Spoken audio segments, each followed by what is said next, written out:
যমুনা টেলিভিশনের যে সকল দর্শক এই মুহূর্তে আমায় শুনছেন ও দেখছেন সবাইকে ঈদুল আজহার শুভেচ্ছা এবং গ্র্যান্ড একটা ঈদ মোবারক। আসলে যেই সংকটটা এবার ঈদুল আজহা আমাদের জীবনে এসছে সেই সংকটটার জন্য কেউই আমরা প্রস্তুত ছিলাম না, কারণ চারপাশে যে অস্থিরতা যাচ্ছে সেই অস্থিরতার মধ্যে থেকে আমরা যে উদযাপনে আছি সেই উদযাপন সবার মতো করে যতখানি নিরাপদভাবে করা যায় তা আমরা কিন্তু সচেষ্ট ছিলাম দিনের শুরু থেকে। তাই আশা করব দিনের শেষ ভাগটাও যাতে এই নিরাপত্তা বা এই সচেতনতা আপনাদের প্রত্যেকের মধ্যে থাকে। এবং আজকের দিনেও কিন্তু আপনাদের এই সংকটের সময় আমরা আপনাদের স্বাস্থ্য জিজ্ঞাসার উত্তর দিতে করোনা হেল্প ডেস্ক নিয়ে হাজির রয়েছি। জুলা জুবাইর আপনাদের সাথে আছি।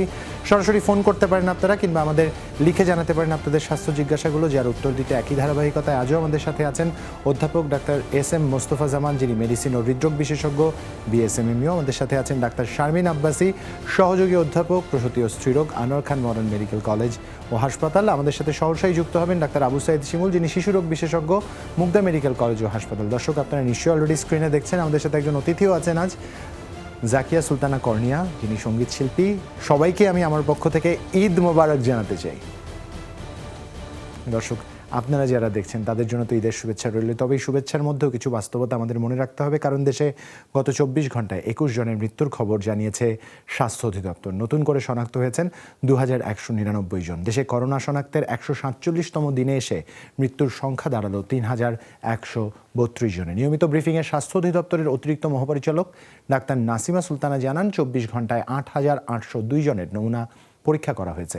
শনাক্তের হার প্রায় 25%। সুস্থ হয়েছেন 1117 জন। দেশে এ পর্যন্ত করোনামুক্ত হয়েছেন 1,36,253 জন। ব্রিফিংয়ে ঈদের সময় সবাইকে স্বাস্থ্যবিধি মেনে চলার আহ্বান জানান স্বাস্থ্য অধিদপ্তর। আমরা পশু কোরবানির সময় যে স্বাস্থ্যবিধিগুলো বলা হয়েছে এগুলো আপনারা মেনে চলুন, এবং সর্বক্ষণ যতদিন পর্যন্ত কোভিড থেকে আমরা মুক্ত না হচ্ছি, করোনা ভাইরাস থেকে আমরা মুক্ত না হচ্ছি, করোনা ভাইরাসকে প্রতিরোধ করবার জন্য আমরা যা যা স্বাস্থ্যবিধি বলে থাকি সেগুলো যেন আমরা সঠিকভাবে পালন করি।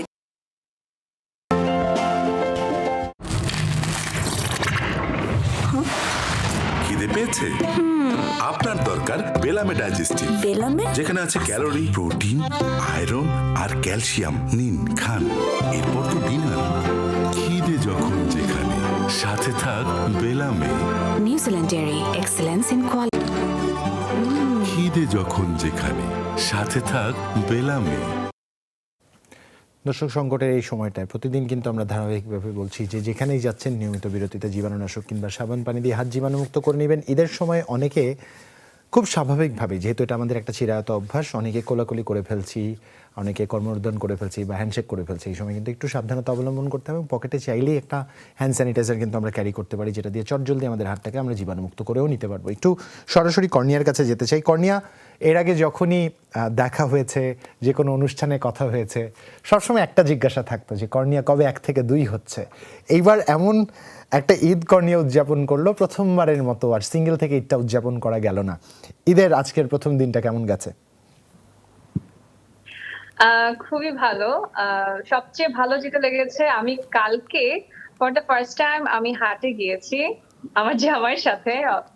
তো কখনোই যাওয়া হয়নি, সো একটা নতুন একটা এক্সপিরিয়েন্স। আমি কখনো ফিল করি নাই যে এতটা ভালো লাগবে। এবং আমি আমাদের জন্য একটা ছোট একটা ছাগল কিনেছিলাম। মানে গরু তো হচ্ছেই জবাই, বাট ছাগল ইচ্ছা ছিল যে নিজে কিনে এনে জবাই দিব। তো সকালবেলা যখন জবাই হচ্ছিল আমি তো পুরো হাউমাউ করে কাঁদতেছি, মানে আমার এতটা খারাপ লাগতেছিল। তো এটা একটা ডিফারেন্ট একটা ঈদ ছিল আমার জন্য সকাল থেকে। বাহ, চমৎকার। এটা তো এক আবেগের তাড়নার জায়গা থেকে একটা ডিফারেন্ট ঈদ শুনলাম। এবার নিজের ব্যক্তি জীবনের জায়গা থেকে ঈদটা একটু জানতে চাই। কোনো কি পরিবর্তন এসেছে? মন কি বলে? নাকি চারপাশে শুধু সব ঘটছে আর নিজে কিছু বুঝতে পারছি না, আমিও সেই স্রোতে বহমান? জোবার ভাই, আসলে কিছু বুঝতে পারছি না। আসলে আগের মতোই লাগতেছে এখন। লাভ কি হলো কিছু বুঝতে না পারলে? মায়ের বাসায় আছে এখন পর্যন্ত। এখনো আমরা আনুষ্ঠানিকভাবে আমাকে তোলা হয় নাই। তো যাচ্ছি, আর একটু পরে হয়তো বা শ্বশুর বাড়ি যাবো, সবার সাথে একসাথে গ্যাদারিং হবে, মজা হবে। এইটা একটু ডিফারেন্ট যে আগের লাইফে ফ্রেন্ডের সাথে ঘুরতে যেতাম, ফ্রেন্ডের সাথে দেখা করতে যেতাম, আড্ডা দিতাম, বাট এবার একটু অন্যরকম ফ্যামিলির সাথে হচ্ছে, নতুন ফ্যামিলির সাথে। আচ্ছা, এবার তাহলে একটু বাস্তবতায় আসতে চাই। যে এই সময়টা ঈদুল আজহা আমাদের কাছে উপস্থিত আজকের দিনটায়, সেই সময়টা কিন্তু চারপাশে একটা সংকট, আমরা সবাই জানি সংকটের কথা। তো এবার ঈদে একদম ডিফারেন্ট বা নতুন কি মনে হয়েছে? এবার নতুন ঈদে মানে আসলে সবাই কিন্তু আমরা একটু চিন্তা করছিলাম যে কোরবানি কি হবে কি হবে না, হ্যাঁ সবাই একটু এর মধ্যে ছিলাম। বাট লাস্টের দিকে দেখলাম যে সবাই কিন্তু অনেক সিরিয়াস হয়ে গেছে কোরবানির দিকে, তো আমরাও সবাই সিরিয়াস হয়ে গেছি। সো যেটা ভয় পাচ্ছিল সবাই, কিন্তু আল্লাহর নামে আসলে কোরবানি যখন দেওয়া হচ্ছে সবাই চিন্তা করছে যে না কোনো প্রবলেম হবে না, ইনশাআল্লাহ সবকিছু ঠিক হবে। এবং আমার মনে হয় অনেকেই নামাজও পড়েছে মসজিদে গিয়ে, একটু হ্যাঁ ডিস্টেন্স রেখে পড়া হয়েছে। যার যার মধ্যে যার যার জায়গা থেকে সামর্থ্য অনুযায়ী কোরবানিও দিচ্ছে। যদিও কোরবানির হাটে গিয়ে দেখছে অনেকটাই ফাঁকা, অনেকটাই সংকট গরুর বা খাসির। বাট সবাই আল্লাহর রহমতে এবার ভালোভাবে উদযাপন করেছে কোরবানিটা, আমার কাছে মনে হচ্ছে। করণীয়, অসংখ্য ধন্যবাদ আমাদের সাথে এক্সপিরিয়েন্সটা শেয়ার করার জন্য। আপনি আমাদের সাথে থাকবেন, আমরা একজন দর্শকের ফোনটা নিতে চাই। দর্শক আসসালামু আলাইকুম, আপনার নাম এবং বয়স বলে প্রশ্ন করুন এবং একই সাথে যমুনা টেলিভিশনের পক্ষ থেকে আপনার জন্য ঈদ মোবারক। জি ওয়ালাইকুম আসসালাম। আসসালামু আলাইকুম জুবাইর ভাই, আসসালামু আলাইকুম, ঈদ মোবারক। আমি সর্বপ্রথমেই মানে আপনাদের চেয়ারম্যান, আমাদের অত্যন্ত জনপ্রিয় মানুষ ছিলেন আপনাদের চেয়ারম্যান সাহেব বাবুল সাহেব, নুরুল ইসলাম বাবুল সাহেবের আত্মার শান্তি কামনা করতেছি আজকের এই শুভ দিনে। ওনাকে যেন আল্লাহ পাক বেহেশতবাসী করেন। আমি দ্বিতীয়বারের মতো ফোন করলাম, এর আগে একদিন ফোন করছিলাম দিনাজপুর থেকে আমার ওয়াইফের জন্য। আমার ওয়াইফ শারীরিক প্রতিবন্ধী অ্যাকচুয়ালি, জি ওনার ওই অ্যাজমা অ্যালার্জির জন্য কয়েকদিন আগে এমন ভাবে তার নাক দিয়ে পানি পড়তেছিল, মানে আমি তো ভয় পেয়ে গিয়েছিলাম, কারণ কি আমি ওকে খুব ভালোবাসি। একটা প্রশ্ন ওর জন্য, আর একটা প্রশ্ন হচ্ছে আমাদের একটা মেয়ে আছে কিন্তু, হ্যাঁ 6.5 বছর বয়স, 6.5 বছর বয়স। ইনশাল্লাহ আল্লাহ রাব্বুল আলামিন তাকে ভালো রেখেছেন। কিন্তু আমার মেয়ের হচ্ছে যে আমার মেয়েটা ওই মাঝে মাঝে বলে যে বাবা দেখো আমার বুকে হাত দিয়ে দেখো, আমার হার্টবিটটা না খুব বাড়তেছে, মানে খুব ডিপিক ডিপিক করে। অ্যাকচুয়ালি এই জন্য আমি আমাদের দিনাজপুর স্থানীয় বিশেষজ্ঞকে দেখাইছিলাম, বলছে না এটা ছোটকালে পরবর্তীতে ঠিক হয়ে যাবে আর কি। এখন আমার প্রশ্নটা হচ্ছে যে আমার ওয়াইফে মনে করেন সে তো আগে হোমিও, এখন হোমিও আপাতত আর ইউজ করেন আপনাদের পরামর্শ অনুযায়ী, এখন আপাতত মানে এলোপ্যাথি ওষুধই ইউজ করতেছে। আরেকটা জুবাইর ভাই আপনার কাছে প্রশ্ন, যে আমি যেহেতু আমি আমার ওয়াইফকে প্রচন্ড ভালোবাসি, 17-18 বছর ওকে লালন পালন করেই আমি কিন্তু তাকে বিয়ে করেছি। আমার সঙ্গে ওর বয়সের ডিস্টেন্স হচ্ছে প্রায় 18-19 বছর, কিন্তু আমার বয়স প্রায় 50-এর কাছাকাছি চলে আসছে, ওর বয়স হচ্ছে 32 বছর। কিন্তু আমি সারা রাত্রি কিন্তু জাগি, সারা রাত নামাজ পড়ি, ইবাদত আমল করি। বাট আমি আবার ফজর নামাজ পড়ে তারপর আবার বেলা 12টা পর্যন্ত ঘুমাবার চেষ্টা করি, 6-7 ঘন্টা। এতে করে আমার কোনো প্রবলেম হবে কিনা? আমার কোন রকমের ডায়াবেটিক, তারপরে আপনার মনে করেন উচ্চ রক্তচাপ, আল্লাহর রহমতে কোনো রোগ বালাই আর কি নাই। বুঝতে পেরেছি, আমরাও এটা প্রার্থনা করব আপনি যেমন এমন কোনো রোগাক্রান্ত কখনোই না হন, কারণ এরকম লাইফ পার্টনার খুব কম মানুষের ভাগ্যেই জোটে। আপনার মতো অসাধারণ একজন মানুষ। আমরা একটু এস এম মোস্তফা জামানের কাছ থেকে শুনতে চাই, উনি তার ব্যাপারে বলছিলেন এই যে তার যে একটা রেসলেস সময় যাচ্ছে, এটার জন্য তার উপর কোনো প্রভাব পড়বে কিনা, এবং একই সাথে তিনি তার মেয়ের কথা কিন্তু বলেছেন হার্টবিট বেড়ে যায়, বাবাকে কমপ্লেন করছে এবং তার স্ত্রীর নাক দিয়ে পানি পড়ছে। জি, আপনাকে বিশেষ করে দর্শককে ধন্যবাদ জানাচ্ছি যে আসলে 3টি প্রশ্ন বলা যাবে এবং 3 জনের জন্য, এবং ঈদ মোবারক জানাচ্ছি এবং যমুনা টিভির মাধ্যমে সমগ্র দেশবাসীকে আমরা ঈদ মোবারক জানাই। আমি প্রথমে আসলে তার ওয়াইফের জন্য যে নাক দিয়ে পানি পড়ে সেই প্রশ্নের সমাধান দিচ্ছি যে আসলে এটি অ্যালার্জি জনিত সমস্যা। আমরা বলি কি এই জন্য আসলে অ্যালার্জি, যেমন কারো কারো ধুলোবালি, ঠান্ডা এই জাতীয় সমস্যা হয়ে থাকে, সেগুলো একটু এড়িয়ে চলবার জন্য। তবে আমরা মন্টিলুকাস যে ওষুধটি দিয়ে থাকি, মোনাস বা মন্টিয়ার 10 মিলিগ্রামে পাওয়া যায়, সেটি একটি করে প্রতি রাতে খাবেন। আগামী এটি আসলে বুঝতে হবে যে এটি সারা জীবনের রোগ, একদম ভালো হয় না, নিয়ন্ত্রণ রাখতে হয়। আবার যখন সমস্যা নাক দিয়ে পানি পড়ে তখন টোফেন নামে একটা ট্যাবলেট আছে, একটি করে দুবেলা খাবে, আগামী 15 দিন বা 1 মাসও খেতে পারে, নাক দিয়ে পানি পড়া বন্ধ হয়ে যাবে। আবার অনেক সময় একটা নাকে একটি আমরা স্প্রে জাতীয় ব্যবহার করতে, যেমন ফ্লুবেট ন্যাজাল স্প্রে, যখন দরকার হবে তখন 2-4 ব্যবহার করতে পারেন। এবং মনে রাখতে হবে যে এটি আসলে কিছুদিন ভালো থাকবে, আবার হতে পারে, যে অ্যালার্জেনের সংস্পর্শে আসবে তখন আবার হবে, কিন্তু এটি বড় ধরনের কোনো সমস্যা নয়। এটি তার জন্য বললাম। দ্বিতীয় হলো যে তার বাচ্চার যে সমস্যাটি, অনেক সময় এটি সাধারণত অ্যালার্জিজনিত কারণ হয়ে থাকে, তবে কারো কারো ক্ষেত্রে হার্টের নানা ধরনের জন্মগত ছিদ্রের কারণে হয়ে থাকে। যেহেতু বুক ধরফর করছে, আমার ধারণা যেহেতু পরিবারে তার অ্যালার্জি আছে, অ্যালার্জির কারণে হয়ে থাকবে। তারপরেও নিশ্চিত হতে গেলে কোনো এক সময় বুকের একটি এক্সরে এবং একটি ইকোকার্ডিওগ্রাফি করতে পারলে তিনি নিশ্চিত হতে পারবেন যে তার জন্মগত কোনো সমস্যা আছে কিনা। তবে যেহেতু পরিবারে অ্যালার্জি আছে, অ্যালার্জি থেকে হলে এটি ভয়ের কোনো কারণ নেই। আর তার জন্য বলছি, তিনি যে সারা রাত যাচ্ছেন তার প্রিয়তমার জন্য, এটি আসলে ভয়ের কোনো কারণ হবে না। কারণ কি অনেকেই কিন্তু রাত জেগে ডিউটি করে, অনেকের চাকরি আছে যে রাতে চাকরি, দিনের বেলায় আসলে তারা ঘুমায়। সুতরাং এটি নিয়ে আসলে ভয়ের কিছু নাই। এটি আপনার আশা করি যে এটি আসলে আপনি অভ্যাসে যদি পরিণত করতে পারেন, তবে আমরা বলব যে অ্যাটলিস্ট প্রতিদিন ২৪ ঘন্টার মধ্যে ৭ থেকে ৮ ঘন্টা যদি ঘুমাতে পারেন, তাহলে সেটি যেকোনো সময় ঘুমান। যদি অভ্যাসটা আপনি নিজের মতো করতে পারেন, তাহলে আসলে ভয়ের কোনো কারণ নেই। আমি তাকে আবারও ধন্যবাদ জানাচ্ছি তার ওয়াইফের জন্য, তার বাচ্চার জন্য, নিজের জন্য প্রশ্ন করবার জন্য। ধন্যবাদ আপনাকে। একটু শারমিন আব্বাসের কাছে যেতে চাই। ডাক্তার শারমিন আব্বাসী, আমরা আসলে গত যে আয়োজনটা দেখেছিলাম করোনা হেল্প ডেস্কের, সেখানে আপনি কিছু সাবধানতার কথা বলেছেন। যদিও একদিন পার হয়ে আজকে যেহেতু আমরা ঈদ উদযাপন করছি, এই সময় গর্ভবতী মায়েরা যারা বাড়িতে বসে আছেন তাদের জন্য বাড়তি সতর্কতার কি সাজেশন দেবেন?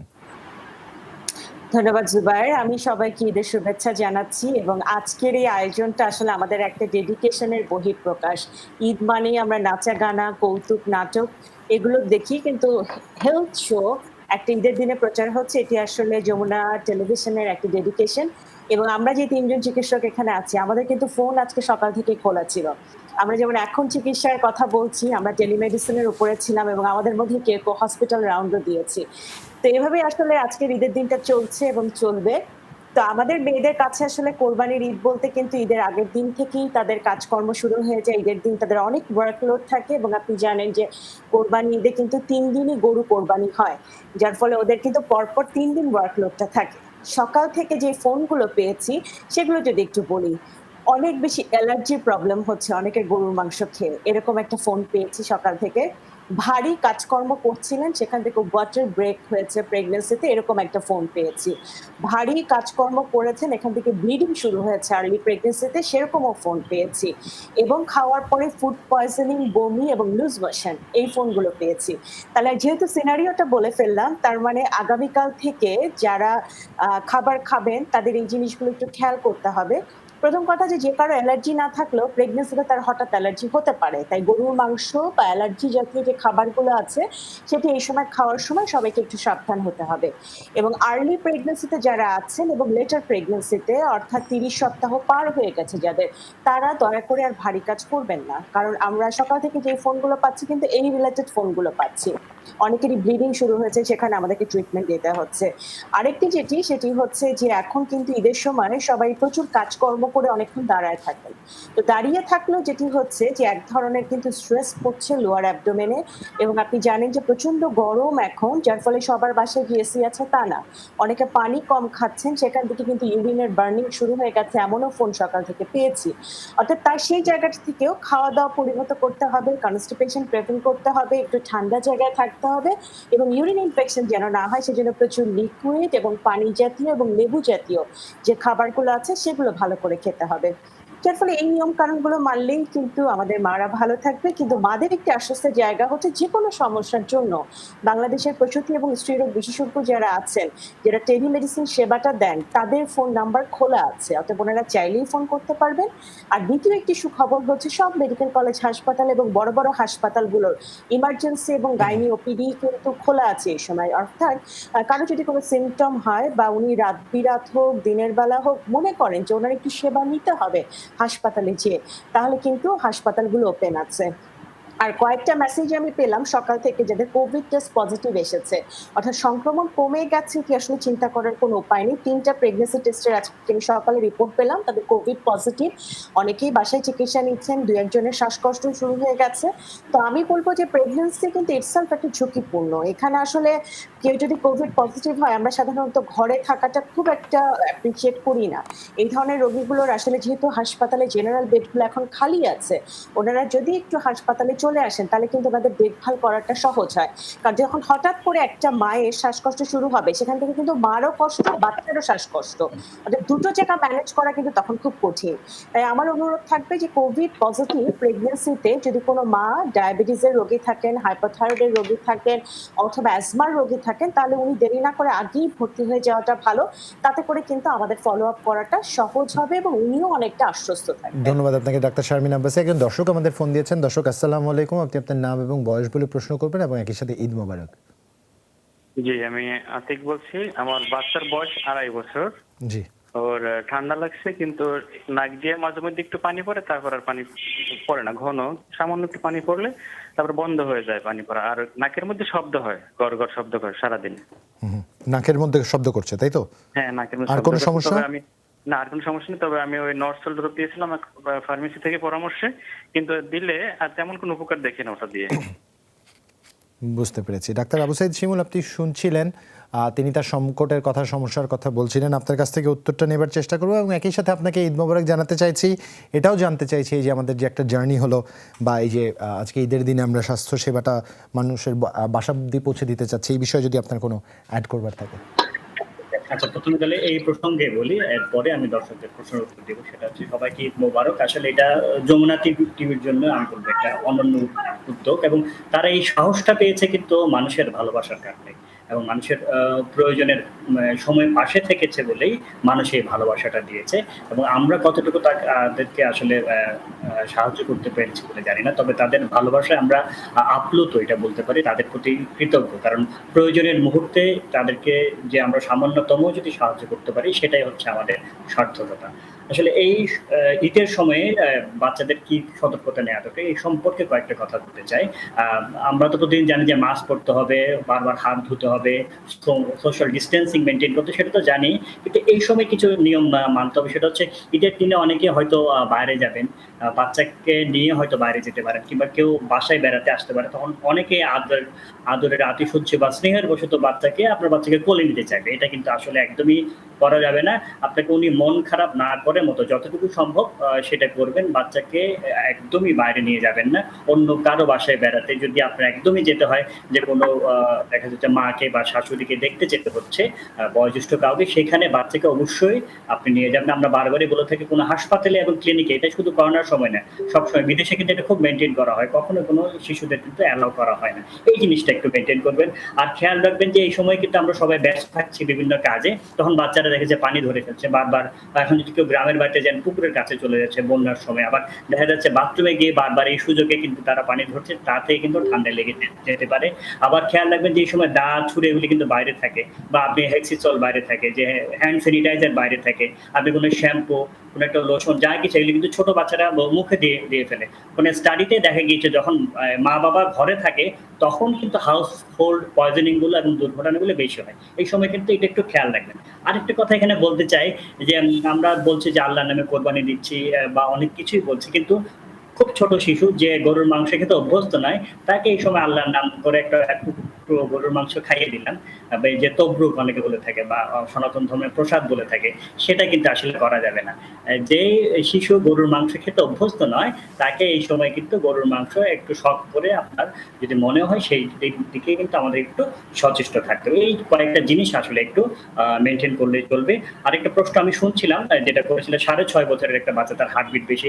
আমরা জানি ছোট শিশুদের কিন্তু হার্টবিট একটু আসলে বেশি থাকে, আর যদি লিন এন্ড থিন হয় তাহলে কিন্তু আরো তার বেশি মনে হবে। 100-120 কিন্তু বাচ্চার জন্য নর্মাল। সুতরাং সেই দিকটা কিন্তু একটু দেখবেন। আর বাকি পরামর্শ কিন্তু আমরা খুব সুন্দরভাবে দেখেছি, যে অধ্যাপক মোস্তফা জামান উনি খুব সুন্দর দিয়েছেন। ওনার যে পরামর্শগুলো, সেগুলো যদি আসলে একটু মেনে চলেন, তাহলে আপনার শিশুর জন্য ভালো হবে। আর এই মাত্র যে প্রশ্নটা এসেছে, 2.5 বছরের বাচ্চা, তার নাকে শব্দ হচ্ছে কিনা, অনেকে অ্যালার্জি থাকলে বা নাকের ছিদ্র ছোট থাকলে এরকম হতেই পারে। আপনি বারবার হয়তো বিভিন্ন ওষুধ আনছেন, বিভিন্ন পরীক্ষাও করাবেন, এটা একদমই প্রয়োজন নেই। আমরা আপনাকে এই যমুনা হেল্প ডেস্ক থেকে এটাই বলতে চাই যে আপনার এই রোগের জন্য কোনো ওষুধের আসলে প্রয়োজন নেই। নর্সল ড্রপ বা অন্য কোনো ড্রপ দিবেন না।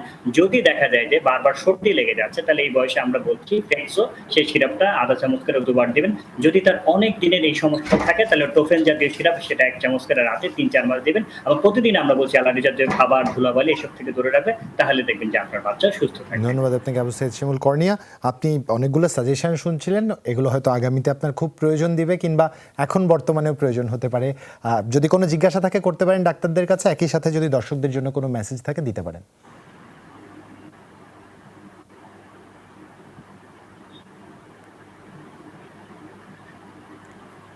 কর্নিয়া, আপনি কি আমাকে শুনতে পাচ্ছেন? আমাকে বলা হচ্ছে জুবাইর ভাই, হ্যালো। হ্যাঁ, শুনতে পাচ্ছেন আপনি আমাকে? জিজ্ঞাসা ছিল যদি দর্শকদের জন্য কোনো মেসেজ থাকে। কথা বুঝতে পারছি না, আরেকবার একটু বলতে হবে। আচ্ছা, দর্শকদের জন্য মেসেজ চাচ্ছিলাম, যদি কোনো গ্রিটিংস থাকে, কোনো মেসেজ থাকে দর্শকদের দেবার জন্য। দর্শকদের জন্য বলবো যে আসলে ভাইয়ারা যেটা বলছিলেন আমি অনেকক্ষণ শুনছিলাম। আসলে সবাই আমাদেরও ঠান্ডার একটা প্রবলেম গুলো চলছে, অ্যালার্জির প্রবলেম আছে। আর যেহেতু গরু কোরবানি হয়েছে অলরেডি, আমরা গরু মাংস খাওয়া কিন্তু স্টার্ট করে দিচ্ছি। আমার প্রচন্ড অ্যালার্জি প্রবলেম আছে। সো ডক্টররা যা বলছেন একটু মেনটেন করলে আমার মনে হয় সবাই আমরা সুস্থ থাকতে পারবো। আর সবার ঈদ অনেক ভালো ভালো কাটুক, সুন্দরভাবে কাটুক। সবার জন্য দোয়া করবো ইনশাআল্লাহ। অসংখ্য ধন্যবাদ কর্নিয়া আমাদের সাথে যুক্ত হবার জন্য এবং নতুন জীবনের জন্য শুভকামনা। আর দর্শকের সাথে একটা বিরতিতে যাচ্ছি, আমরা ফিরছি এক্ষুনি, সাথেই থাকুন।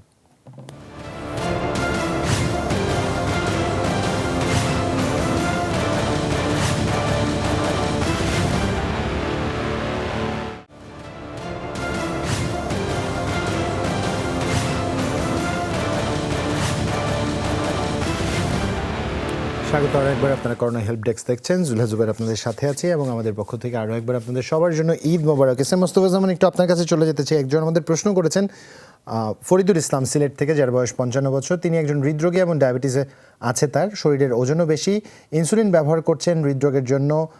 আপনাকেই দেখিয়েছিলেন, আপনার পরামর্শ মতো তিনি কিছু ওষুধ খাচ্ছেন, এনজিওগ্রাম করিয়েছিলেন, 2টি ব্লক 60% and 70% জানানো হয়েছিল তাকে। Tablet Ecosprin, tablet Nitrocard, tablet Rosuva, tablet Vastrel MR এবং ট্যাবলেট গ্লিপিটা এম এবং ইনজেকশন মিক্সটার 30-70 ব্যবহার করছেন। তিনি জানতে চাচ্ছেন তিনি কি কিটো ডায়েট গ্রহণ করতে পারবেন কিনা, বা গ্রহণ করলে তার কোনো ফলো করলে কোনো সমস্যা হবে কিনা। যে এটি আসলে অত্যন্ত গুরুত্বপূর্ণ একটি প্রশ্ন। আসলে প্রথম কথা, যেহেতু হৃদরোগী এবং হৃদরোগীর আমরা খাদ্যাভ্যাস অথবা আমরা খাদ্য তালিকা নিয়ে সবাই চিন্তিত, বিশেষ করে এই ঈদে আমরা গরুর মাংস, খাসির মাংস অথবা পশুর মাংস যেগুলো নিয়ে আমরা চিন্তিত, খাবো কি খাবো না, তারই প্রেক্ষিতে তিনি হয়তো প্রশ্ন করেছেন। এবং এর সঙ্গে উনি ডায়াবেটিস রোগী। আমরা বলি কি, ডায়াবেটিস রোগের জন্য আমরা ডায়াবেটিক খাদ্য দিয়ে থাকি। ডায়াবেটিস খাদ্যের মূল বিষয় হলো বারবার অল্প অল্প খাদ্য। আরেকটি বিষয়, আমরা সাধারণ যে খাদ্যাভ্যাস আমরা সুষম খাদ্য বলি, সাধারণত আমরা কার্বোহাইড্রেট থেকে বলি শতকরা 50% খাদ্য গ্রহণ করতে, এনার্জি, এবং প্রোটিন থেকে 20% এবং আমরা বলি ফ্যাট থেকে 30%। কিন্তু কিটো ডায়েট এটি এমন একটি খাদ্য তালিকা যেটি প্রায় 1920 সাল থেকে সারা বিশ্বে প্রচলিত, যেখানে লো কার্ব থাকে, অর্থাৎ কার্বোহাইড্রেটের অংশ থাকে মাত্র 5%, প্রোটিন থাকে প্রায় 20 থেকে 25% এবং ফ্যাট থাকে 70%। যেটি আসলে আমরা বিভিন্ন বই পুস্তকে আমাদের যেগুলো আছে কার্ডিওলজির বই অথবা বিভিন্ন জার্নালে, সেখানে আসলে আমরা বলি কিটো ডায়েট ভালো না, কারণ তাতে করে বডিতে কিটো অ্যাসিডোস নামে এক ধরনের পরিস্থিতি তৈরি হয়, যা থেকে কিন্তু আসলে শরীরে নানা ধরনের বিরূপ প্রতিক্রিয়া সৃষ্টি করতে পারে। তবে কিটো ডায়েটের কিছু ভালো উপকার আছে এই রোগীর জন্য না। কেউ যদি হঠাৎ করে ওজন কমাতে চায়, হয়তো ফ্যাট বেশি, একটি ইন্টেন্স চ্যালেঞ্জ গ্রহণ করে 1 মাসের জন্য, সেক্ষেত্রে আমরা বলি যে হ্যাঁ, সেক্ষেত্রে মাঝে মাঝে ওজন কমাতে সাহায্য করে। কখনো কখনো কেউ আছে হয়তো বডি বিল্ডিং এর জন্য হয়তো বা ব্যবহার করতে চায়, সেক্ষেত্রে কিটো ডায়েটের কিছু ভূমিকা আছে। কিন্তু একজন কার্ডিওভাস্কুলার রোগী যিনি নানা ধরনের হৃদরোগে আক্রান্ত এবং ডায়াবেটিসে আক্রান্ত, তাদের জন্য যে গবেষণা এসেছে, দেখা গেছে যে তাদের হয়তো সাময়িকভাবে হয়তো একটু ওজন কমাতে পারে, কিন্তু তার নানাভাবে তার আয়ু কমাতে পারে এবং কিটো অ্যাসিডোস নামে এক ধরনের বডিতে এক ধরনের পরিস্থিতি তৈরি করে, ভয়ঙ্কর পরিস্থিতি তৈরি করতে পারে, যা থেকে মানুষকে অনেক সময় হাসপাতালে ভর্তি হতে পারে। তাই তার জন্য বলবো যে আপনারা বই পুস্তকে যেগুলো আছে সুষম খাদ্য খেতে বলবো। আমরা যেসব খাদ্য ফাইবার আঁশযুক্ত খাদ্য বেশি খেতে বলি এবং চর্বিজাত খাদ্য কম খেতে বলি, এবং বিশেষ করে প্রোটিন খাদ্য আমরা বলবো যে পরিমাণ মতো খেতে, যে স্বাভাবিক খাদ্য কথা বলছি, তার সঙ্গে এক্সারসাইজ অবশ্যই করতে হবে। আপনি যত ডায়েট গ্রহণ করেন না কেন, ক্যালোরি হলো সবচেয়ে বড় বিষয়। যদি ক্যালোরি আপনার বেশি হয়ে যায়, উদ্বৃত্ত ক্যালোরি কিন্তু শরীরে চর্বি হিসেবে জমা হবে। তাই ক্যালোরি আপনি বার্ন করতে হলে আপনি এক্সারসাইজ করতে হবে, হাঁটাহাঁটি করতে হবে এবং আঁশযুক্ত খাদ্য খেয়ে আমরা যে সবকিছু খাবে। ধন্যবাদ আপনাকে এস এম মোস্তফাজ্জামান। শুভ্র আমাদের লিখছে তার সন্তানের জন্য, 1 বছর তার বাচ্চার বয়স। তিনি লিখছেন সম্ভবত চোখ ওঠার সমস্যা দেখা দিয়েছে, বাম চোখে ময়লা জমেছে, অনেক পানি পড়ছে, একটু পরপর হাত দিয়ে চুলকায় এবং কাঁদে। আবু সাইদ শিমুল, এই সমাধান আপনার কাছ থেকে জানতে চাইব, তবে তার আগে একজন দর্শক আমাদের ফোন দিয়েছেন, তার ফোনটি নিতে চাই। দর্শক আসসালামু আলাইকুম, আপনি আপনার নাম এবং বয়স বলে প্রশ্নটি করুন এবং একই সাথে ঈদ মোবারক। ঈদ মোবারক। আমি সিলেট থেকে বলছিলাম, আমার নাম আঙ্গুর। আমার ছেলের বয়স 5.5 বছর, তার ওজন 15 কেজি। হঠাৎ করে তার জিবিএস একটা রোগ হয়, হওয়ার পরে আমি ডাক্তার মতিউর রহমান স্যারের দেখানোর পরে উসমানীতে অ্যাডমিশন দেওয়ার পরে ওইখানে আইবিআই ইনজেকশন দেওয়া হয় 6 দিন। দেওয়ার পরে টোটাল 14 দিন ভর্তি ছিলাম। এর আইসিইউতে আমার পাঠাইছিল, কিন্তু আইসিইউতে যাওয়া লাগে নাই। পরবর্তীতে আমার ছেলে মোটামুটি একটু সুস্থ, ফিজিওথেরাপির উপরে আছে। এখন ছেলেটা খুব বেশি দুর্বল হয়ে গেছে, আর মাঝখানে একটু ভালো ছিল, কিন্তু গত এই সপ্তাহ 10 দিন যাবত সে আবার হাঁটতে গেলে পড়ে যাচ্ছে কিংবা শক্তি পাচ্ছে না, এরকম। বুঝতে পেরেছি। আপনি আমাদের সাথে থাকবেন। আবু সাইদ শিমুলের হয়তো আপনার কাছ থেকে আরো কিছু জানবার থাকতে পারে। আচ্ছা, আপনার কতদিন আগে এটা হয়েছিল? আপনি আসলে রোগটা আমি ঠিক বুঝতে পেরেছি, এটা কি জিবিএস বলেছিল? হ্যাঁ, জিবিএস গত ফেব্রুয়ারি মাসে 2 তারিখ। জি। আচ্ছা, এর মধ্যে কি আপনি রেগুলার কি ফিজিওথেরাপি করাচ্ছিলেন? হ্যাঁ, ফিজিওথেরাপি রেগুলার হচ্ছে। আচ্ছা, সে যে দুর্বল হাঁটতে গেলে আপনার শ্বাসের কি কোনো সমস্যা হচ্ছে বা ঠোঁট গিলতে? হ্যাঁ, বা তার খাওয়া- পালপিটেশনটা অতিরিক্ত বাড়ায়, অতিরিক্ত, খুব বেশি। আচ্ছা আচ্ছা, আমরা প্রথম যে প্রশ্নটা করেছিলেন সেটা আসলে উত্তর দিয়ে দিতে চাই। সেটা হচ্ছে 1 বছরের বাচ্চা যার আছে চোখ ওঠা কথা বলেছিলেন। সেক্ষেত্রে আমরা বলব যে চোখটা আসলে রেগুলার পরিষ্কার করতে হবে। কুসুম গরম পানি দিয়ে যদি বারবার পরিষ্কার করেন তাহলে তার জন্য ভালো হবে। এই ক্ষেত্রে যেহেতু একটু ময়লা আছে আসলে, তাহলে বুঝতে হবে যে তার সাথে একটা ইনফেকশনের রয়েছে। সেই ক্ষেত্রে বাচ্চাদের জন্য যেটা সেফ ড্রাগ, যে ম্যাক্সলো আই ড্রপ, সেটা 1 থেকে 2 ঘন্টা পর পর। আমরা চোখের ড্রপের ক্ষেত্রে কিন্তু অনেকে এটা ভুল করে থাকেন যে দিনে 3 বার বা 4 বার, তা কিন্তু না। চোখের মধ্যে কিন্তু আমরা ব্লাড সাপ্লাই একদমই কম, সুতরাং যেহেতু এটা লোকালি দিতে হয়, এটা কিন্তু বারবার দিতে হয়। 2-3 ঘন্টা পর পরে দিবেন সেটা। এইটা দিলে অনেকটাই ভালো ফিল করবে। তার সাথে যেহেতু একটু এই সময় চুলকায়, এই বাচ্চার জন্য একটা অ্যান্টিস্টা সিরাপ, সেটা আধা চামচ করে 3 বার দিনে 5 থেকে 7 দিন দিবেন, এবং চোখ ধরার সময় অবশ্যই সাবান দিয়ে হাত ধোবেন এবং পরিষ্কার পরিচ্ছন্ন রাখবেন। 5 থেকে 7 দিনে এই রোগটা ভালো হয়ে যাবে ইনশাআল্লাহ। এর পরের যে রোগটা আসলে বলছেন, আমরা অনেক ক্ষেত্রে দেখি যে গুলিনবারি সিনড্রোম, যেটা জিবিএস বলা হয়ে থাকে, সেটার সারটা অনেক সময় যেটা এই দুর্বলতা অনেক সময় 6 মাস, অনেক সময় 1 বছরও লেগে যেতে পারে। কিছু কিছু ক্ষেত্রে, খুব রেয়ার কিছু ক্ষেত্রে দেখা যায় যে এগুলি আবার রিকারও করতে পারে। সেজন্য এই মুহূর্তে আপনি আসলে ফিজিওথেরাপিটা চালিয়ে যান। কিন্তু যদি দেখেন যে আবার আগের মতো যেটা হচ্ছে, এটা একটা আপনি ইতিমধ্যে জেনে গিয়েছেন যে একটা প্যাটার্ন এই ডিজিজটা মেইনটেইন করে, যে নিচ থেকেই এটা শুরু হয়। আগে পা আস্তে আস্তে অবশ হলো, তারপর কোমর, তারপর আস্তে আস্তে হাত, তারপর আস্তে আস্তে উপরের দিকে যায়। উপরের দিকে যখন যায় তখন থেকে শ্বাসকষ্ট শুরু হয়ে যায়, তখন আইসিইউ লাগে। কিন্তু বেশিরভাগ রোগের ক্ষেত্রে সে উপরের দিকে যেতে যেতে একসময় আর ব্রেইনে বা ব্রেইন স্টেমে, যেখানে আমাদের শ্বাসতন্ত্রকে নিয়ন্ত্রণ করা যে সেন্টার, তার আগেই ভালো হয়ে যায়। আপনার ক্ষেত্রে নিশ্চয়ই সেটাই হয়েছিল, সেজন্য আপনার আসলে আইসিইউ দেয়া লাগেনি। কিন্তু কিছু কিছু ক্ষেত্রে বললেন যে এরকম কিছু কেস রিপোর্ট আছে যে আবার হতে পারে। সেজন্য আপনি এখন দেখবেন যে এটা সাধারণ কি সেই দুর্বলতা, নাকি আসলে সেই রোগটার মতোই আবার হচ্ছে, সেটা নিশ্চয়ই আপনি এতদিন অভিজ্ঞ হয়ে গিয়েছেন। সেক্ষেত্রে আমাদের পরামর্শ হবে যে আপনি ফিজিওথেরাপিটা চালিয়ে যান। কিন্তু যদি দেখেন যে আবার সেই রোগটার মতো হচ্ছে, তাহলে কিন্তু আপনাকে আবার যে হাসপাতালে আপনি ছিলেন সেই হাসপাতালে যদি আপনি যোগাযোগ করেন, সেটাই আপনার জন্য মঙ্গল হবে। তার আগ পর্যন্ত আপনি যে ফিজিওথেরাপি, এটা চালিয়ে গেলেই হবে। তার সাথে তাকে একটু ভিটামিন দিতে পারেন, যে জিঙ্ক ট্যাবলেট আপনি 20 মিলিগ্রাম একটা করে দিনে 2 বার দেন। জিঙ্ক বা সিরাপ, অনেক রকমের সিরাপ আছে, বিকোজিন সিরাপ, সেটা 1 চামচ করে দিনে 2 বার দেন। এইসব জিনিসগুলো যদি একটু গ্রহণ করেন, পুষ্টিকর খাবার খাবেন, তাহলে ইনশাআল্লাহ আপনার বাচ্চা ভালো হবে। ধন্যবাদ আপনাকে আবু সাইদ শিমুল। একই সাথে আরেকজন প্রশ্ন করেছেন, তার নাম ইতি, বয়স 28, তিনি 19 মাসের অন্তঃসত্ত্বা। আজ হঠাৎ করেই তার তলপে ব্যথা করতে শুরু করেছে এবং তিনি ফিল করতে পারছেন পালপিটেশন বেড়েছে। সমাধান চেয়েছেন ডাক্তার শারমিন আব্বাসী। হ্যাঁ, তলপেটে ব্যথা তো আজকে সকাল থেকে অনেক ফোন পেলাম, এটা অনুষ্ঠানের প্রথমেই বলেছি, কারণ অনেকে ভারী কাজ করছে, নিচে মাংস কাটাকাটি হচ্ছে, সেগুলো পাতিলে করে ঘরে নিয়ে আসার চেষ্টা করছে। যতই তারা বলুক তারা করছে না, কিন্তু সত্যি কথা তারা আসলে করছে। অর্থাৎ সেই জায়গাটা থেকেই আসলে তাদের ব্যথাগুলো শুরু হয়ে যাচ্ছে। তো এই মুহূর্তে ব্যথাটাকে কমানোর জন্য ব্যথানাশক ওষুধ খেতে হবে, ট্যাবলেট অ্যালজিন 2 করে 3 বেলা 5 দিন খাওয়া শুরু করে দেন। এবং তারপরে খুঁজতে হবে ব্যথাটা কেন হচ্ছে। আপনার কি আজকে কাজকর্ম বেশি করেছেন সেই জন্য? তাহলে তো এটা কমে যাবে। আর যদি এমন হয় যে পায়খানা শক্ত, কোষ্ঠকাঠিন্য আছে, তাহলে সেটার জন্য ব্যথা হচ্ছে, সেটাকে কমাতে হবে। আরেকটা কি কারণে হতে পারে, যে এই 19-20 সপ্তাহে খুব কমন ইউরিন ট্র্যাক ইনফেকশন। প্রচুর গরম পড়েছে, মেয়েরা প্রচন্ড ঘামছে, যারা ঘরে থাকছে গরমের মধ্যে দিয়ে তাদেরকে যেতে হচ্ছে, পানি কম খাওয়া হচ্ছে, কাজ করা হচ্ছে বেশি, ঈদের জামা কাপড় পরে ঘোরাঘুরি হচ্ছে, অর্থাৎ সেই জায়গাটা থেকে কিন্তু ডিহাইড্রেশন তৈরি হচ্ছে, এবং সেখান থেকেও কিন্তু এক ধরনের ইউরিন ইনফেকশনের চান্সটা বেড়ে যায়। অর্থাৎ দেখতে হবে ইউরিন ইনফেকশন আছে কিনা।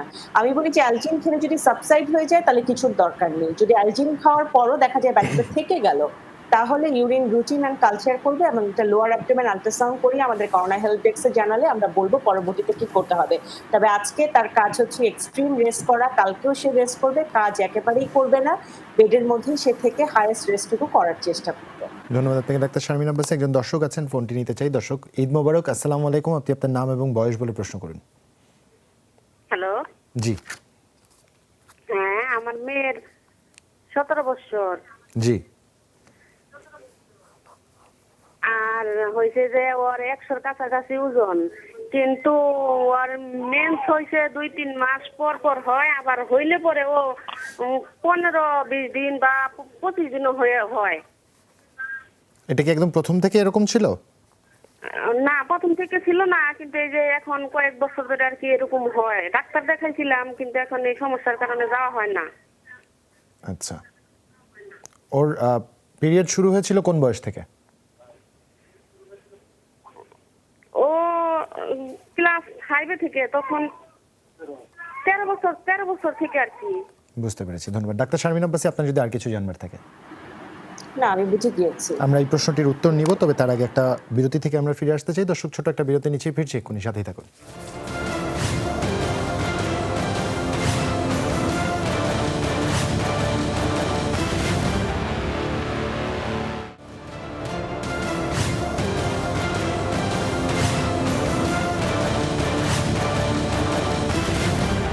স্বাগত আরেকবার, আপনারা করোনা হেল্প ডেস্ক দেখছেন। সরাসরি আমরা ডাক্তার শারমিন আব্বাসীর কাছে চলে যেতে চাই। একটি প্রশ্ন ছিল।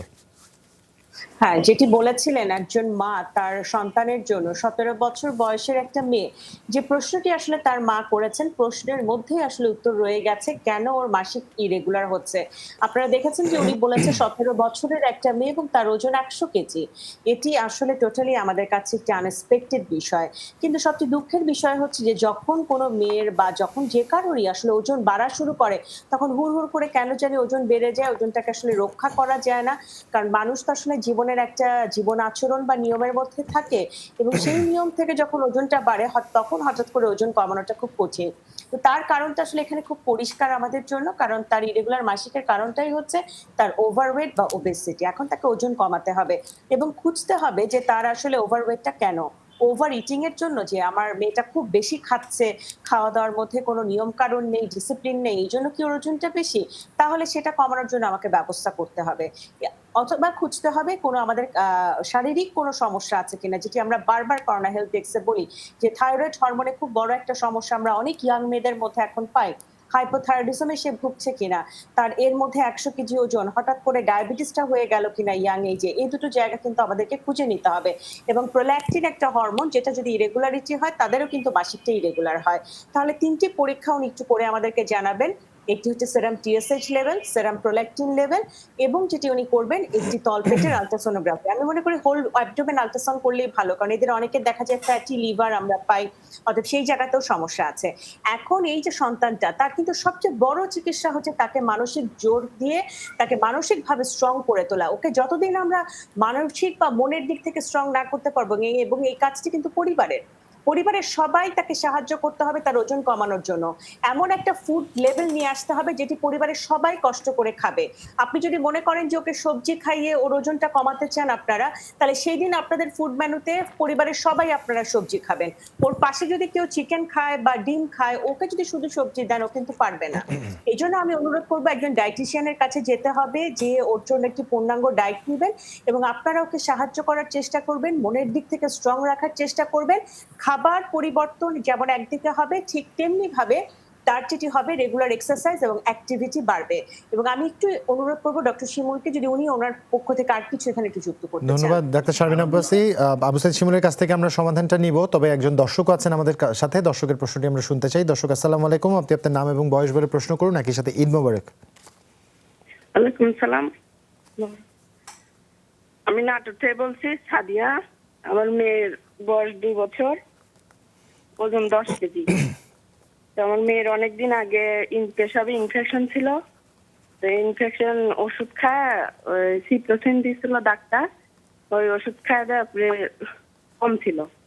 তো এখন কালকে মেয়ে হঠাৎই পেশাব করার পর বলতিছে যে জ্বালা করে।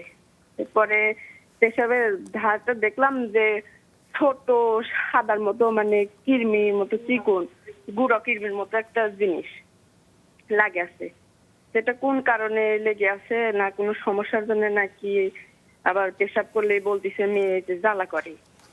ধন্যবাদ ডাক্তার। আবু সাইদ শিমুল, আপনি শুনছিলেন। 2 বছর বয়স, 10 কেজি ওজন।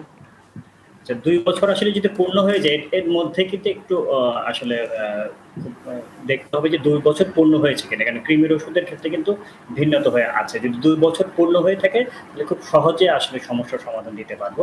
আসলে প্রস্রাবের রাস্তা দিয়ে কৃমি আসাটা আপনার মা হিসেবে মনে হচ্ছে কি ব্যাপার, কেন এখানে কৃমি আসলো না, এটা অন্য কোনো জিনিস, আমরা কোনো ভয়ের একদমই কারণে, এটা কিন্তু স্বাভাবিক। আমরা জানি যে প্রস্রাবের রাস্তা ঠিক না, শরীরের প্রায় সব জায়গায়, এমনকি ব্রেনেও কিন্তু কৃমি যেতে পারে। সুতরাং এটা নিয়ে আপনি একদম ভাববেন না কেন এটা গেল বা এটা অন্য কোনো জিনিস কিনা, তা না, এটা কৃমি, এটা যাওয়াটাই স্বাভাবিক। কিন্তু কিছু নিয়ম মানতে হবে, কিছু ওষুধ আপনাকে প্রয়োগ করতে হবে। যে পানিটা খাচ্ছেন সেটা শুধু ফুটিয়ে খেলে কিন্তু অনেক সময় দেখা যায় কৃমিগুলো আসলে নষ্ট হয় না। সেজন্য অবশ্যই কিন্তু ফিল্টার করতে হবে, ব্যবস্থা না থাকলে ছাঁকনি ব্যবহার করতে হবে। এই জিনিসটা কিন্তু করতে হবে। বাচ্চার খাবার তৈরি করার সময় অবশ্যই সাবান দিয়ে হাত ধুতে হবে এবং নখ ছোট রাখতে হবে। এই জিনিসগুলো আসলে একটু মানবেন। অর্ধসিদ্ধ ডিম, মাংস এগুলি কিন্তু একদমই খাওয়া যাবে না। বাসার সবাই মিলে যদি আপনি আসলে কৃমির ওষুধ খান সেটা ভালো। বাথরুমে যাওয়ার সময় স্যান্ডেল ব্যবহার করবেন। এই জিনিসগুলো পালন করবেন। বাচ্চাকে খালি পায়ে রাখবেন না। এই বয়সে আপনি যদি 2 বছর পুরোপুরি হয়ে যেয়ে থাকে, এই কৃমির জন্য সিরাপ সোলাস একটা সিরাপ রয়েছে, সেটা 1 চামচ করে 2 বার 3 দিন খেতে হবে। আমরা সবটাকেই বলছি সবাইকে কিন্তু একসাথে কৃমির ওষুধ খেতে হবে। আপনাদের জন্য আপনারা অ্যালবেন্ডিএস 400 মিলিগ্রামই সেটা খেতে পারেন। একটা যদি কালকে খান তাহলে 1 সপ্তাহ পরে আবার খাবেন। আর বাচ্চাকে এই 3 দিন খাওয়ালে চলবে। আর যে নিয়মগুলি বললেন সেগুলো আসলে একটু মেনে চলুন, তাহলেই আপনার বাচ্চা ইনশাআল্লাহ ভালো হয়ে যাবে। তবে গরম পানিতে একটু লবণ দিয়ে যদি জায়গাটা একটু পরিষ্কার করে দেন, তার একটু আসলে সিমটম ফ্রি হবে। যদি ব্যথা থাকে একটা নাপাই বয়সে 1 চামচ করে 3 বার দিতে পারেন। চুলকানি থাকলে সেটা ফেক্সো আধা চামচ করে 2 বার দিতে পারেন। টাইট জামা, প্যাম্পার্স এগুলো পরাবেন না। এবং পায়খানা যদি কষা থাকে একটু সবজি জাতীয় খাবার এবং একটু পানি বেশি করে খাবেন, তাহলে দেখবেন যে তার ওই ইউরিনারি ইনফেকশন বা আগে যদি থাকে সেটা বারবার আর হবে। ধন্যবাদ আপনাকে আবু সাইদ শিমুল। এস এম মোস্তফা জামান, আপনার জন্য একটি জিজ্ঞাসা আছে। তাহমিনা আমাদের লিখছে, যার বয়স 39 বছর, তিনি ফ্যাটি লিভারের রোগী। পরামর্শ মতো আপনি তাকে পরামর্শ দিয়েছেন, ট্যাবলেট অ্যাটোভা খাচ্ছেন। তার ডায়াবেটিস এবং উচ্চ রক্তচাপ নেই। Serum creatinine 1.0 milligram per DL. তিনি এমনিতেই খাসির মাংস খান না। তিনি ঈদে কি গরুর মাংস খেতে পারবেন কিনা জানতে চেয়েছেন। যে ডক্টরকে ধন্যবাদ জানাচ্ছি। আসলে যেহেতু ফ্যাটি লিভারের রোগী, আসলে ফ্যাটি লিভার শুনলে অনেকেই ভয় পেয়ে যান, কিন্তু সব ফ্যাটি লিভার কিন্তু খারাপ নয়। কিছু কিছু ফ্যাটি লিভার থেকে হয়তো ভয়ঙ্কর ধরনের খারাপ রোগ হতে পারে। সেই জন্য আমরা বলছি যে আমাদের দেশে যেসব রোগী আল্ট্রাসাউন্ডে ধরা পড়ে ফ্যাটি লিভার, সুতরাং সেগুলো সবাই কিন্তু খারাপ নয়, এ নিয়ে আতঙ্কগ্রস্ত হবেন না। আমরা এই জন্য একটি ওষুধ দিচ্ছি অ্যাটোভা, যেটা খেলে কিছুটা রক্তের চর্বি থাকলে সেটি কমে যাবে। আর পাশাপাশি অনেককে আমরা আর্সকল নামে 150 মিলিগ্রাম একটি বড়ি দিয়ে থাকি, সকালে একটি, রাতে একটি। আপনার কিডনির যে ফাংশন, ক্রিয়েটিনিন, সিরাম, এটি আসলে স্বাভাবিক মাত্রার মধ্যে আছে। সুতরাং আপনি গরুর মাংস অবশ্যই খেতে পারেন এই পরিমাণ মতো। অতিমাত্রায় কাউকেই আমরা খেতে বলি না, শুধু আপনার জন্য না, সবাইকেই পরিমিত খেতে বলি। তো আপনি অবশ্যই খেতে পারবেন। সঙ্গে যে কোনো ধরনের চর্বিজাত খাদ্য আমরা অ্যাভয়েড করতে পারি যতটা সম্ভব। তবে একেবারেই খাবেন না তা কিন্তু আমরা কোনো রোগীকেই বলি না। আর কোরবানির সময় তো অবশ্যই কিছু খেতে পারবেন। আপনি নিয়মিত এক্সারসাইজ করবেন, একটু শাকসবজিও খাবেন, তাতে করে আপনার চর্বির পরিমাণ কিন্তু কমাতে সাহায্য করবে। ধন্যবাদ এস এম মোস্তফা জামান। ডাক্তার শারমিন আব্বাসী, আবু সাইদ শিমুল, আমাদের একটি প্রশ্ন আজ এসছে, যেটা প্রশ্নটা আমার চোখে পড়েছে। সবাই একটা জিনিস জানতে চাচ্ছেন যে কুরবানির পশুর যে বর্জ্য, সেই বর্জ্য থেকে করোনা ছড়াতে পারে কিনা। একটু আপনাদের মন্তব্যগুলো শুনতে চাই। মোস্তফা জামান, আপনাকে দিয়ে শুরু করবো, সংক্ষেপে 30 সেকেন্ড। আমি প্রথমে জানাচ্ছি, এটা অত্যন্ত কার্যকরী এবং গুরুত্বপূর্ণ একটি সমসাময়িক প্রশ্ন। বর্জ্যের মাধ্যমে আসলে করোনা ভাইরাস ছড়াবে না, কিন্তু যেটি হতে পারে অন্যান্য যে রোগ জীবাণু বা সেটি ছড়াতে পারে। সাধারণত আমরা বলে থাকি যদি সময় মতো পরিষ্কার করা হয়, নিষ্কাশন করা হয়, তাহলে কিন্তু ঝুঁকি কমে যাবে। যেহেতু এই ধরনের গার্বেজ আমরা বলে থাকি যে বর্জ্যের মাধ্যমে নানা ধরনের ভাইরাস, ব্যাকটেরিয়া ছড়াতে পারে, সেজন্য আমরা বলছি যে যত দ্রুত সম্ভব এই বর্জ্য সরিয়ে ফেলতে। তবে আরেকটি বিষয়, যারা কসাই বা যারা এই ধরনের কাজে সংযুক্ত ছিলেন, তাদের যদি কোনো ভাইরাস, ব্যাকটেরিয়া বা করোনা ভাইরাস থেকে তাদের হাঁচি কাশির মাধ্যমে কিন্তু মাংসের মধ্যে কিন্তু ভাইরাস ছড়াতে পারে। তবে সেক্ষেত্রে কিন্তু ভয়ের কোনো কারণ নাই, কারণ সেক্ষেত্রে রান্না করে খাওয়া হচ্ছে। রান্না করা খাদ্যের মাধ্যমে কোনো করোনা ভাইরাস বা অন্য কোনো ভাইরাস, ব্যাকটেরিয়া ছড়ানোর কোনো। ধন্যবাদ আপনাকে এস এম মোস্তফা জামান, আবু সাইদ শিমুল, ধন্যবাদ আপনাকে। ধন্যবাদ ডাক্তার শারমিন আব্বাসী, আপনাকেও। আজকের মতো আমরা আমাদের সময় ফুরিয়ে ফেলেছি। আপনাদের আরও একবার ঈদ মুবারক। ঈদ মুবারক আমাদের প্রত্যেক দর্শককে, যারা আমাদের দেখছেন। কাল আরও একবার দেখা হবে আপনাদের এই সময়ে যে কোনো স্বাস্থ্য জিজ্ঞাসার উত্তর পেতে। সাথেই থাকুন। শুভরাত্রি।